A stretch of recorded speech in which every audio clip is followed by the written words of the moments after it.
Clip number 239۔ اس clip میں آپ قرآن پاک کی سورہ مائدہ کی آیت نمبر 20 سے لے کر 22 تک کی تلاوت، ترجمہ اور تفسیر قرآن صراط الجنان سماعت فرمائیں گے۔ بسم اللہ الرحمن الرحیم۔ ترجمہ: اللہ کے نام سے شروع جو نہایت مہربان رحمت والا ہے۔ وَإِذْ قَالَ مُوسَىٰ لِقَوْمِهِ يَا قَوْمِ اذْكُرُوا نِعْمَةَ اللَّهِ عَلَيْكُمْ إِذْ جَعَلَ فِيكُمْ أَنبِيَاءَ وَجَعَلَكُمْ مُلُوكًا وَآتَاكُمْ مَا لَمْ يُؤْتِ أَحَدًا مِنَ الْعَالَمِينَ۔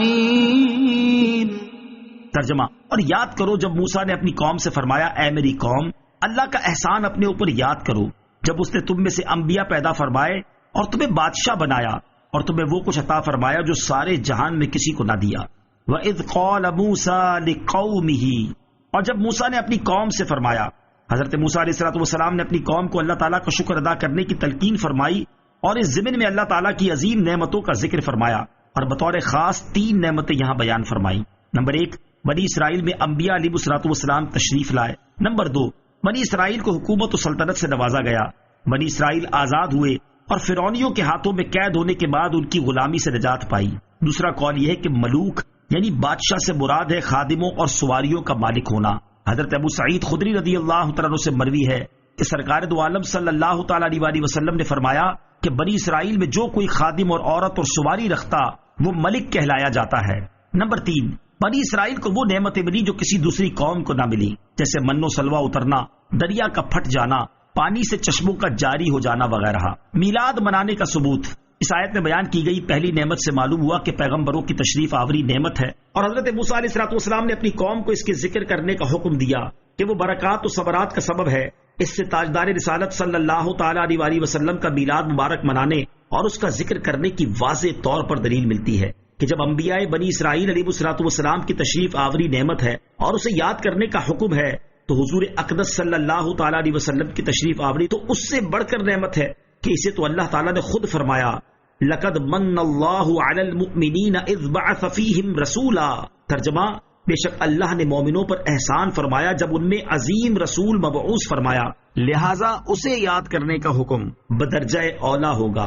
یا قوم ادخلوا الارض المقدسة التي كتب اللہ لکم ولا ترتدوا على